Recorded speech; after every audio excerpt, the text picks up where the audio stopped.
বৃষ্টিভেজা এক দুপুর বিশ্ববিদ্যালয়ের লাইব্রেরির বারান্দায় দাঁড়িয়েছিল অরিন্দম। হাতে একটা বই, কিন্তু মন পড়াশোনায় নেই। আকাশ থেকে টুপটাপ বৃষ্টি পড়ছে। হঠাৎ করেই তার দৃষ্টি আটকে গেল এক মেয়ের দিকে। সাদা ছাতা হাতে, ভিজে চুলগুলো গালে লেগে আছে। সেই মেয়েটি মেঘলা। মেঘলা বারান্দায় উঠে দাঁড়াতেই অরিন্দম কেমন যেন অবাক হয়ে তাকিয়ে রইল। ওর চোখে এক অদ্ভুত মায়া, যেটা যেন সবকিছু থামিয়ে দিল। মেঘলা এক ঝলক হাসল, আর সেই হাসিটাই অরিন্দমের বুকের ভেতর ঝড় তুলে দিল। ছাতা একটু রাখতে পারি? মৃদুকণ্ঠে মেঘলা জিজ্ঞেস করল।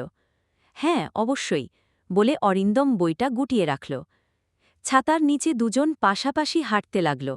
বৃষ্টির ফোঁটা ছাতার ধারে ধারে পড়ে সঙ্গীতের মতো বাজছিল। অরিন্দম কিছু বলছিল না, শুধু মেঘলার চুলে লেগে থাকা